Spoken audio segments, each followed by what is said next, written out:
চাইছিল বৈধ ভোটারদের বাদ দিতে, যেটা ওরা মহারাষ্ট্র, বিহার, দিল্লি, হরিয়ানায় ভোটার লিস্টে কারচুপি করেছে, সেটা বাংলায় বড় আকারে করতে চাইছে, কারণ ওদের টার্গেট বাংলা।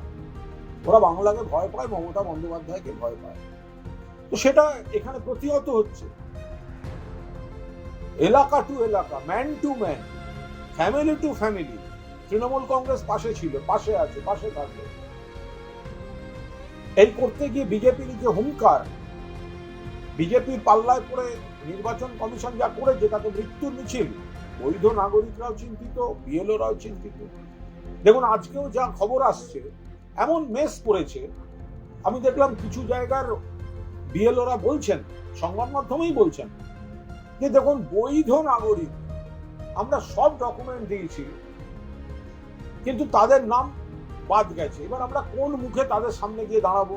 তারা ভাববে আমরা করিনি, আমরা সব করেছি। এইভাবে মানুষকে বিপদে ফেলছে। একজনকে একেবারে উদাহরণ দিয়ে বলতে শুনলাম, একজন জীবিত বৈধ ভোটার, তাকে মৃত বলে দেখিয়ে দিয়েছে, তিনি দাঁড়িয়ে আছেন। আবার আরেকজন দাঁড়িয়ে আছেন, বলছেন আমার শাশুড়ি কবেই মারা গেছেন, তার নাম রয়েছে।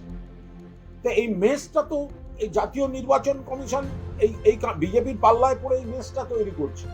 বিজেপি যে হাওয়াটা তুলতে গেছিল, এই 1 কোটি 2 কোটি লোক বাদ দেব, এত লক্ষ রোহিঙ্গা পাওয়া যাবে, একজনকেও পাওয়া যায়নি ভোটার লিস্টে। বিজেপির এই সমস্ত গ্যাস বেলুনে আলপিন ফুটে গেছে। তাকে জেতানোর মতো ভোটার ভবানীপুরে নেই। এসআইআরে পরিষ্কার। আমি বলছি 26 দিন অন্তর অন্তর বাচ্চা হতে পারে না। আমি বলছি একজনের 100টা বাচ্চা থাকতে পারে না। এগুলোর নামই তো এলডি। এগুলো তো দেখবেন জাজেরা। আমি যেটুকু ইন্টারনালি খবর পাচ্ছি, জুডিশিয়ারি খুব সিরিয়াসলি ব্যাপারটা করছে। It's a good symptom. এবং তারা কখনো কারোর দ্বারা প্রভাবিত হন না। তারা ডকুমেন্টসের উপরে করেন, এবং এখানে ডকুমেন্ট ডিস্ট্রয় করারও জায়গা নেই। আমি ইচ্ছা করলেই কিছু করতে পারবো না, কারণ ডিজিটাল ফুটপ্রিন্টের উপরেই বিবেচনাটা হচ্ছে। তা আমি আপনি চাইলে চেঞ্জ করতে পারবো না। প্রথম দফায় 58 লাখ, তারপরে অ্যাবসেন্ট ইত্যাদি মিলে প্রায় 5-6 লক্ষ,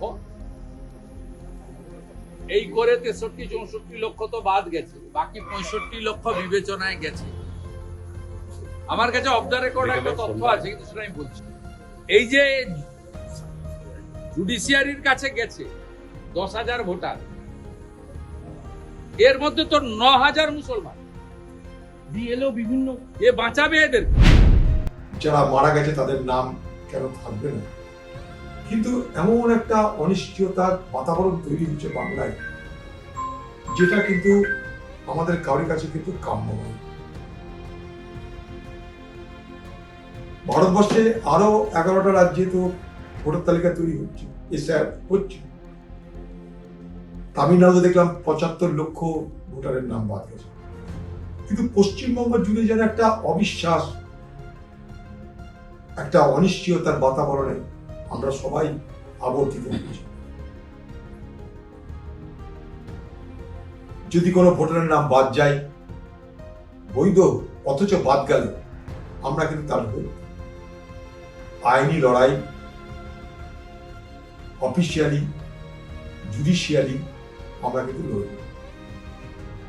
কিন্তু কখনো কোনো অবৈধ ভোটারের নাম বাদ যাওয়াতে দুঃখ প্রকাশ করবো না, বা তাদের জন্য আমরা কখনো আইনি পরামর্শ, আইনি সাহায্য নিয়ে তালিকাভুক্ত করার চেষ্টা করবো। এই জায়গাটা আমরা খুব অনেস্ট থাকতে চাই। এবারে ভাই ভোটের লড়াই এই এখানেই দেখবো।